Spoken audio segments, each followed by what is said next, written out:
요즘 아이들이 핸드폰에 자기의 엄마, 아빠의 이름을 저장할 때 뭐라고 하는지 아세요? 여러분 죄송합니다만 양해하시고 들으세요. 엄마라고 하지 않고 엄마 이름을 저장할 때 미친년이라고 하죠. 뭐 다 그런 건 아니겠지만 일부 학생들이 그런다는 거예요. 또 쌍년이라고 저장을 하기도 하고, 또 아버지를 향해서는 꼰대라고도 말하고. 물론 일부 학생들의 문제겠습니다만은 그만큼 타락한 이 시대의 문제이기에 마음이 안타까움을 금할 수가 없습니다.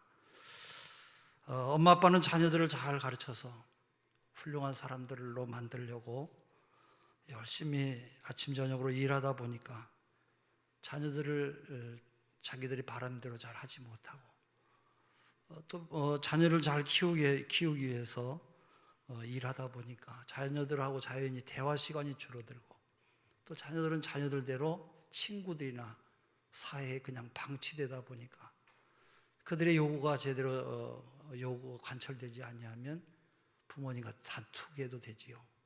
그래서 다투다가 마침내는 이런 극단적인 갈등, 이런 현상으로 아마 살게 되는 것 같습니다.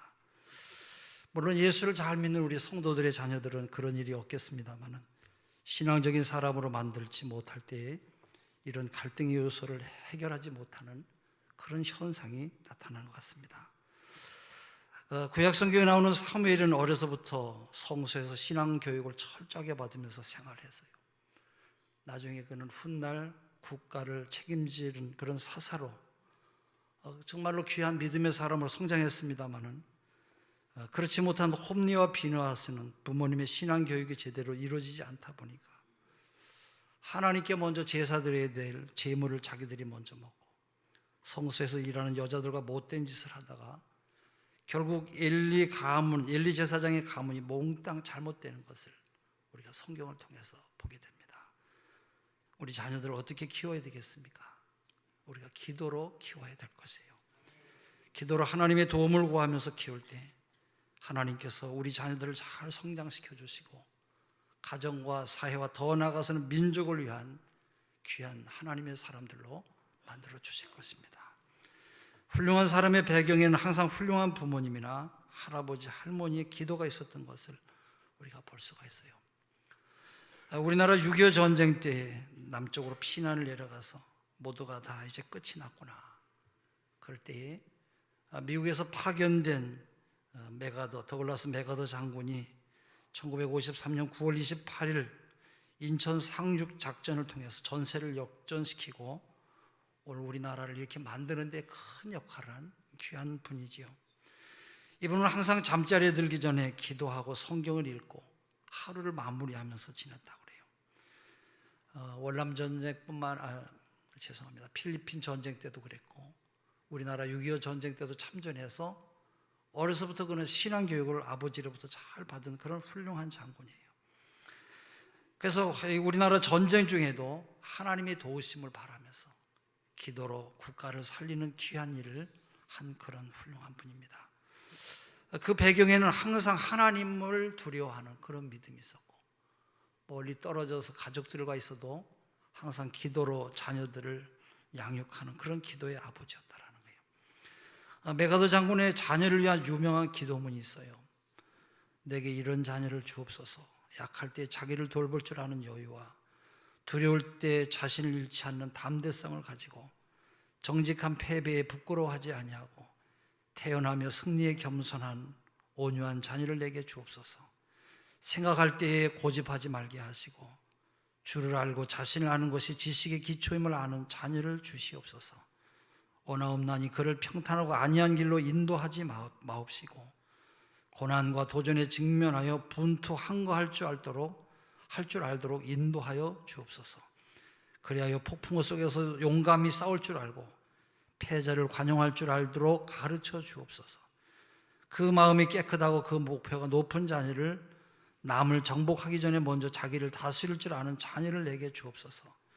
이런 것들을 허락하신 다음에 이에 대하여 내 자녀에게 유머를 알게 하시고 생을 엄숙하게 살아감과 동시에 즐길 줄 알게 하옵소서. 자기 자신에게 지나치게 집착하지 않게 하시고 겸허한 마음을 갖게 하여 주시고 참된 위대성은 소박함에 있음을 알게 하시고 참된 지혜는 열린 마음에 있으며 참된 힘은 온유함에 있음을 명심하게 하옵소서. 그리하여 어느 날 아버지는 내 인생을 헛되이 살지 않았노라고 고백할 수 있도록 도와주시옵소서 그랬어요. 여러분, 이 세상에서 가장 어려운 것이 뭐라고 생각합니까? 우리는 우리 자신의 마음을 바꾸는 것이라고 대체적으로 알고 있습니다만은, 그러나 그것보다 더 어려운 일은 다른 사람의 마음을 바꾸는 일일 것이에요. 결과적으로 다른 사람의 변화를 위해서는 그들에게 변화되기를 강요하기보다는 내가 먼저 변하는 것이 가장 현명한 방법인 것입니다. 더군다나 자식의 문제를 두고 관점을 바꿔야 될 사람은 바로 자녀가 아니라 부모예요. 그것이 올바른 사랑의 마음이고 사랑의 표현인 것이에요. 다른 사람의 변화를 바라는 것보다 부모가 변하는 것이 문제 해결참을 찾기가 빠를 수가 있어요.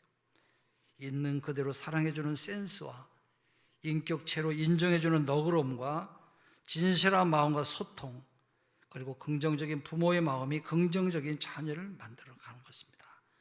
그러므로 성숙한 부모의 다짐이 있어야 돼요. 5가지인데, 아이가 부담이 되지 않도록 나부터 자녀의 공부에 집착하지 않겠습니다.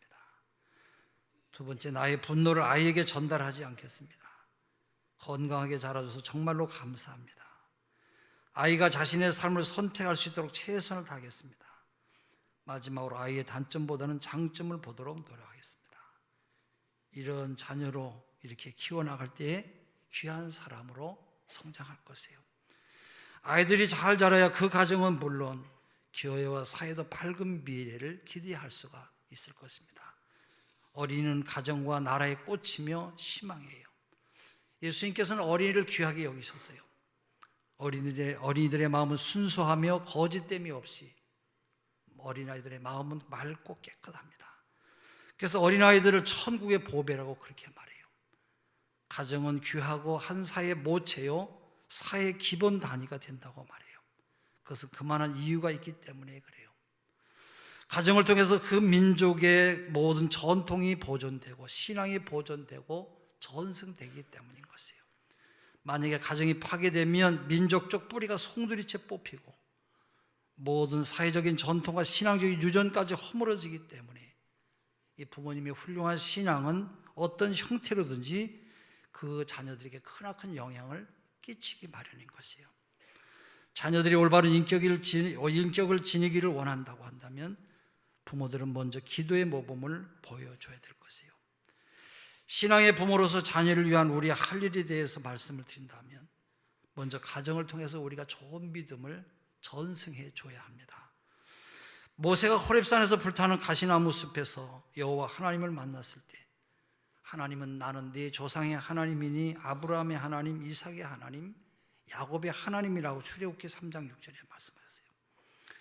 이스라엘 민족이 참으로 위대하다고 하는 이유는 조상들의 믿음을 그 자손들에게 온전하게 전승해 주었다는 데 바로 있어요. 부모님들의 신앙이 아들과 딸들에게 온전히 전해지고 그들이 또한 믿음을 자녀들에게 전해줄 수 있는 그런 민족이야말로 위대한 신앙을 가진 사람이요 위대한 가정이고 민족인 것이에요.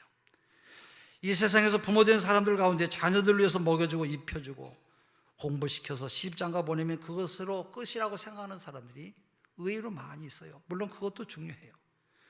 그러나 부모님들이 자녀들을 위해서 더욱 힘써야 될 일은 바로 기도하는 일이에요. 자녀들을 생각할 때마다 마음속으로 하나님 앞에 기도해야 됩니다. 여러분, 부모님이 왜 자녀들을 위해서 기도해야 됩니까? 어떤 부모든지 자녀들의 미래를 책임질 수가 없기 때문에 그래요. 자녀들과 함께 영원히 살 수가 없기 때문이기도 하고, 또한 우리가 살고 있는 이 세상이 너무나 험하고 악한 세상이기 때문이기도 한 것입니다. 자녀들이 원하는 대로만 둘 수 없는 세상이기 때문에 우리들이 항상 기도로 무장하고 살아야 할 것이에요. 잠시만 한눈을 파도 어떻게 될는지 알 수 없는 세상이기 때문에 가정에서의 신앙교육은, 바로 부모의 신앙교육은 아주 중요한 것이에요. 특별히 어머니의 신앙교육이 중요해요. 모세의 어머니 요게벳, 어거스틴의 어머니 모니카, 요한 웨슬레의 어머니 수잔나 여사 등등 이런 분들은 모두가 훌륭한 신앙적인 어머니였어요. 요한 웨슬레의 어머니 수산나 여사는 하루에 3번씩 자녀들을 위해서 기도했고 19명의 자녀들을 낳았는데 19명의 자녀들이 말하기 시작할 때부터 바로 주기도를 가르쳐 주었다고 그래요. 신앙교육도 어릴 때부터 잘 다져나가야 합니다. 식사기도 하는 것, 또 아침 저녁으로 기도하는 일, 주일이면 교회 가는 일, 이런 일 등등을 가르쳐야 돼요. 이것이 습관화되고 이것이 품격이 되어야 자녀의 신앙이 건전한 인격과 신앙이 올바른 터전 위에 서게 되는 것입니다. 백문이 불여일견이라고 하는 말이 있어요. 100번 듣는 것이 한 번 보는 것만 못하다고 하는 뜻으로 무엇인지 실제로 경험해 확실히 알기 때문에 부모님들이 먼저 경건한 신앙생활의 모습을 보여줘야 합니다. 그래서 신앙교육은 몸으로 하는 교육이에요. 어린이들은 자기 부모가 신앙이 없는지 있는지 없는지를 너무나 잘 안다고 그래요. 그렇기 때문에 가정에서 신앙교육에 우리가 각별한 관심을 가져야 할 것입니다. 주 70년 예루살렘 성이 함락되고 이스라엘 민족의 역사가 중단되던 날, 벤차카이라고 하는 유명한 유대인 납비가 로마의 웨스파산이라고 하는 장군을 만나서 교육의 도시인 아브레만이라고 하는 이 도시만은 제발 남겨달라고 애원했던 그런 일화가 있어요. 성전이 불타고 성곽이 다 파멸됐어요. 주권이 송두리째 다 박탈된다고 할지라도 교육이 계속되는 민족은 언젠가는 세계 역사 후에 새롭게 재기할 날이 있을 것이라고 말한 이 벤차카이의 애원은 2000년이 지난 지금도 우리 속에 여전히 어김없이 적중되는 귀한 말씀이에요. 로마의 자손들이 침략을 꿈꾸며 무도를 연마하고 권력을 신장하는 동안 유대의 자손들은 책 모으는 취미와 신앙을 기르는 습성을 길렀다고 그래요. 유대아 카프타라고 하는 말은 유대인을 잡았다고 하는 그런 뜻으로 유대인을 통해서 전쟁을 이긴 전승 기념일에 노마는 동전을 만들고 승리의 쾌거를 노래했습니다마는 오늘날 지구상에서 소멸되고 없어졌습니다마는 신앙교육을 철저하게 가르쳐왔던 유대 민족은 지금도 여전히 건재하게 살아남아 있어요. 하나님의 백성은 결코 망하지 않는다고 가르치고 배워온 그들의 역사는 한때 민족의 위기까지 몰고 갔지만은 결국 그들은 세계 역사 속에 다시 일어서야 만 것이에요. 우리 민족과 가정이 사는 길은 교회와 그리고 우리의 가정에서 얼마나 참된 신앙 교육을 시키느냐에 달려 있다고 봐야 할 것이에요. 교육을 위한 투자, 특별히 성경을 가르치고 그리스도의 구원을 전달하는 신앙 교육은 한 개인의 영혼을 구원하고 가정을 올바로 세우고 한 민족의 역사와 문화를 승화시키는 바로 유일한 재산이 되는 것이에요. 세계 2차 대전을 일으켜서 600만 명의 유대인을 학살하고 수없이 많은 생명을 앗아간 히틀러의 참모 괴링이라고 하는 사람이 있어요. 이 사람이 사형 집행을 당하기 전에 이런 말을 했다고 그래요. 할 말이 없냐? 너 마지막 죽기 전에 할 말이 뭐냐? 그랬더니 예, 우리 딸을 제발 교회로 좀 보내주세요 그랬다고 해요. 교회와 가정은 자녀를 신앙 안에서 올바르게 양육하는 일에 깊은 관심을 가져야 합니다. 또 하나는 부모로서 의무를 감당하는 그런 모범을 보여야 돼요. 에베소서 6장 1절에서 4절 자녀들아 너희 부모를 주 안에서 순종하라. 네 부모를 공경하라. 아비들아 너희 자녀를 노엽게 하지 말라고 했어요. 또 에베소서 5장 22절에서 25절 아내들이여 자기 남편에게 복종하기를 주께 하듯 하라. 남편들아 아내 사랑하기를 그리스도께서 교회를 사랑하신 것 같이 하라고 말씀했어요. 이 말씀은 가정에서의 가족들의 신령한 의무와 책임으로 부모는 부모로서의 위치에서 내가 해야 될 일을 다 하고 자녀는 자녀로서의 모습을 분명히 해야 되며 부부간의 피차 자기 이취에서 자기의 할 일과 바로 본분을 잘 하는 것이 아름다운 가정을 지켜나가는 것이고 바로 질서가 세워지는 것이에요. 빅토르 2구는 집은 나무와 돌과 시멘트로 건축되지만 우리의 가정은 사랑의 행위에서 세워진다. 집은 수십 년간 지탱되면 되지만은 가정은 수천 년을 지탱해 나간다고 했어요. 그러나 오늘의 가정은 겉보기는 매우 화려한데 사랑의 의무는 없어지고 병든 가정들이 얼마나 많이 있어지는지 몰라요. 가정생활에서의 가장 큰 의무는 사랑의 공동체를 만드는 일이에요. 그러기 위해서는 노동과 사랑이 필요해요. 노동을 하는 것은 육체적인 의무요, 사랑하는 것은 정신적인 의무인 것이에요. 우리 그리스도인들은 경제적으로 독립을 해야 돼요. 남에게 의존하며 뭘 바라며 얻어먹는 생활이 아니라 오히려 남을 도와주고 나눠주는 그런 생활이 돼야 합니다.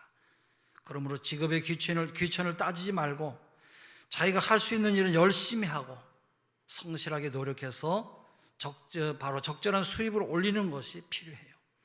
가정에서의 근면과 사랑은 마치 수레의 두 바퀴와 같아서 가정을 위하여 성실하게 일하고 사랑으로 한 해가 될 때 기쁨도 있고 우리의 가정에 보람도 있는 것이에요. 또한 고난과 고통을 당할 때도 좌절하지 않고 기도로 이겨나가는 그런 모범을 보여줘야 돼요. 평안하고 평탄하게 살 때는 사람의 본성이 잘 드러나질 않아요.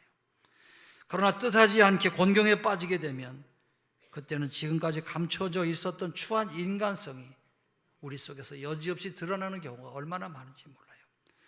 그러므로 어려울 때일수록 우리의 믿음의 지음간을 발휘해야 돼요. 삶이 평안하고 형통할 때는 신앙생활이 그렇게 힘들게 느껴지질 않습니다. 그러나 힘들고 어려울 때도 욥과 같이 사랑과 하나님을 원망하지 않고 어려움에 굴복하지도 않고 꿋꿋하게 살아야 돼요. 이것이 참된 신앙인의 모습이에요. 평소에 평안하고 형통할 때 주여 주여 하나님 도와주세요 이렇게 하던 성도들이 고난의 자리에 떨어지며 믿음도 함께 추락하고 자기의 삶이 엉망으로 나가는 것을 우리가 그런 경우를 종종 보게 돼요. 그러므로 아무리 어렵고 힘들지라도 믿음으로 굳건하게 이기면서 견디는 모습을 자녀들에게 보여줄 때 바로 자녀들에게 가장 생생한 모습으로 자녀들이 기억하고 그 믿음이 자녀들에게 자자손손이 전승되는 것을 여러분 잊지 마시기를 바랍니다. 한 인간의 성장은 고통과 좌절 속에서 이루어진다고 할지라도 지나친 말은 아닐 것이에요.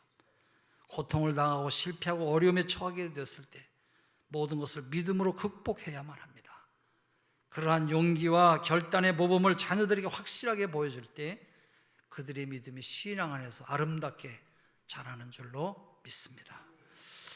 세상에 많은 사람들이 어려움을 당하여 원망과 불평으로 귀한 시간들을 보내고 있을 때 우리 성도들은 기도로서 어려움을 극복해 나가야 될 뿐만 아니라 어려움을 통과하여 하나님 앞에 더 가까이 다가가는 모습을 자녀들에게 보여줄 때 자녀들에게는 정말로 아름다운 믿음의 모습을 보여주는 아주 소중하고 귀한 것을 보여주는 귀한 일이 될 것이에요.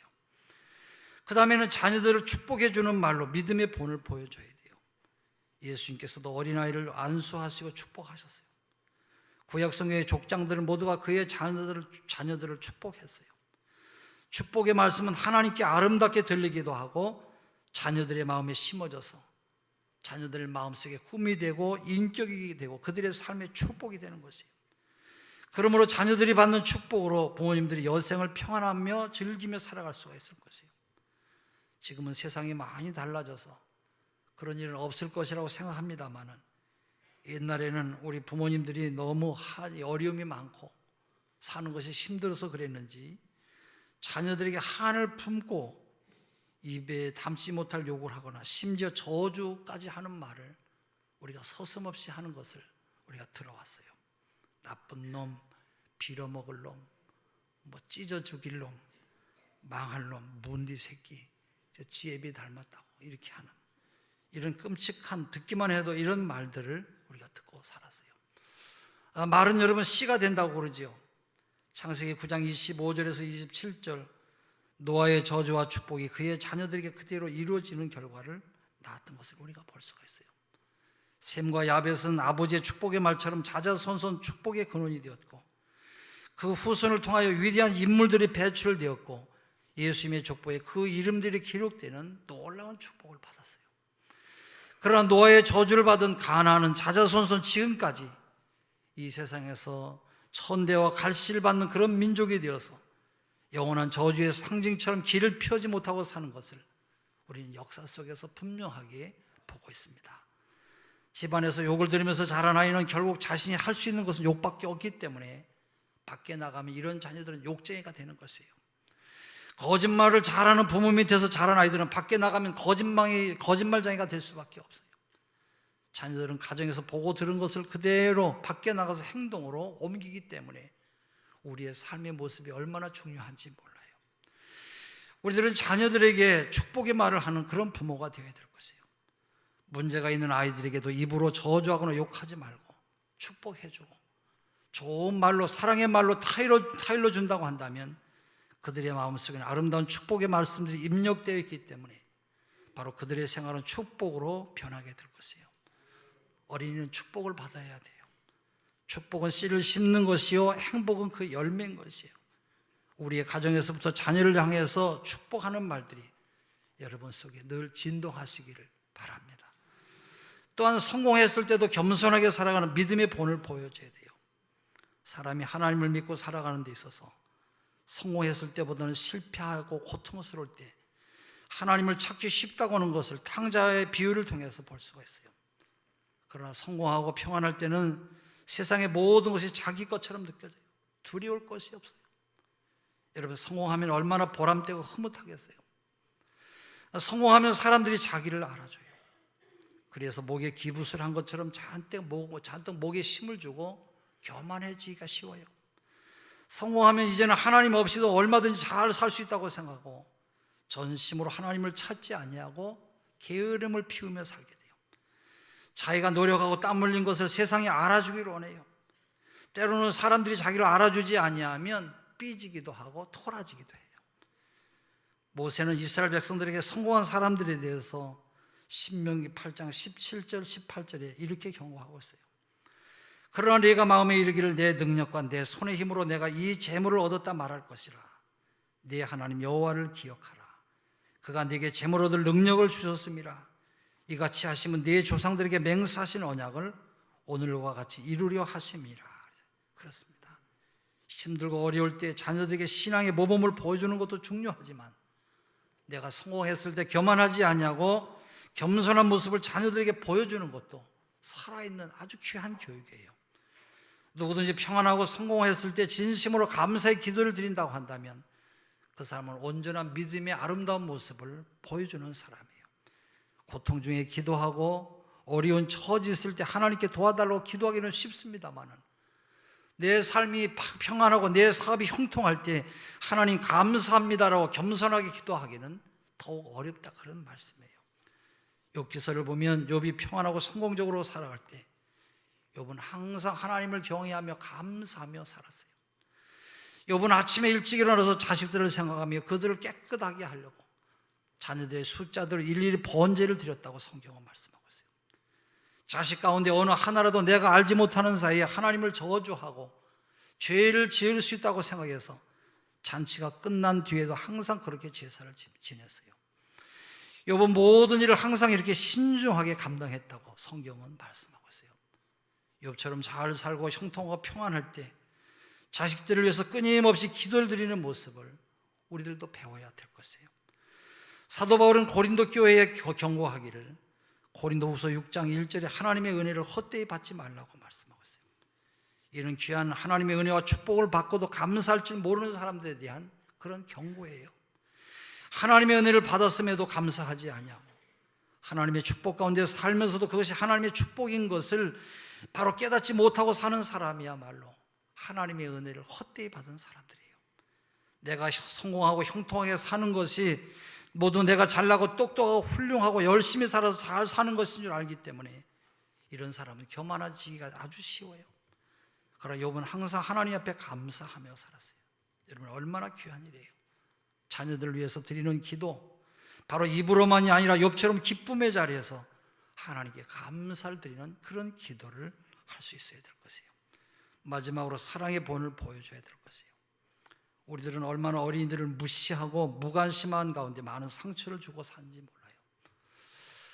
어느 교회 학교 어린이가 모처럼 부모님을 기쁘게 해드리려고 추운 겨울날 새벽에 아버지가 일어나시기 전에 아버지의 내복을 녹여서 따뜻하게 해드리려고 아버지 내의를 자기가 입었어요. 아버지가 자신의 내복을 입고 있는 아들의 모습을 보고 꾸짖었어요. 아침부터 어린 놈이 어른의 옷은 왜 입고 있냐고, 버릇없는 놈이라고 야단을 쳤어요. 여러분, 이 자식의 어린 마음에 얼마나 큰 상처를 받았겠어요. 자녀들에게 잘한 일 있으면 서슴지 말고 말과 행동으로 사랑으로 표현해주고 인정해줘야 돼요. 자녀들이 잘했으면 눈짓이나 몸짓으로 때로는 꼭 안아주거나 또 뽀뽀해주는 것으로도 가능해요. 또는 어깨를 어루만지는 것으로도 좋고 머리를 쓰다듬어 주는 것으로도 바로 사랑을 표현할 수가 있을 것이에요. 학교에 가지 않으면 큰일 나는 줄 알고 야단을 치면서도 교회 가지 않는 것은 가만히 두는 부모도 있어요. 학원에 가는 일은 한 번 빠지는 것은 돈 없다고 야단 난리 법석을 떨면서도 교회는 갔는지 안 갔는지도 모르고 아예 관심도 없어요. 헌금은 냈는지 안 냈는지 모르는 이런 일이 있어서는 안 될 것이에요. 성경에 나오는 제사장 엘리는 두 아들 홈니와 비느하스를 가만히 내버려뒀어요. 이 두 아들은 하나님 앞에 드려야 될 제사 드릴 고기를 훔쳐먹고 성막 안에서 못된 행실을 해도 아이들에게 크게 훈계하고 야단하지 않았어요. 얘들아, 너희들에게 들려오는 소문이 좋지 않다, 그렇게 말할 뿐 크게 꾸짖고 책망하지 않았어요. 마침내 타락함으로 자기의 이 두 자녀가 다 죽고, 두 자녀가 전쟁터에서 죽었다고 하는 이야기를 들은 아버지 엘리 제사장도 함께 의자에 앉아있다 쓰러져서 온 가족이 다 죽었다고 성경은 말씀하고 있어요. 그러나 마지막으로 부패해서 재기의 가능성이 없어 보이는 그런 때이지만은 기도를 많이 했던 아들인 사무엘은 어릴 때부터 성전에서 자라면서 신앙으로 무장했던 이 사무엘은 이스라엘 민족을 크게 다시 부흥시키고 영적으로도 크나큰 부흥의 불길을 일으켰음을 볼 수가 있어요. 사랑하는 우리 성도 여러분, 자녀들을 신앙으로 잘 키우면 가정이 복을 받고 우리 민족이 복을 받는 줄로 믿습니다. 그러나 자녀들을 신앙적으로 잘 키우지 못할 때는 그 가정도 장차 복을 받지 못하고 그 국가도 복을 받을 수가 없어요. 여러분의 자녀들 때문에 여러분의 가문이 자자손손 잘 되는 축복이 임하시기를 바랍니다. 여러분에게 부탁합니다. 내 자녀건 남의 자녀건 특별한 관심을 가지고 하나님의 말씀으로 잘 키우고 훈련시켜서 이 나라와 이 민족의 기둥이 되도록 힘쓰시기를 주의 이름으로 축원합니다. 기도하겠습니다.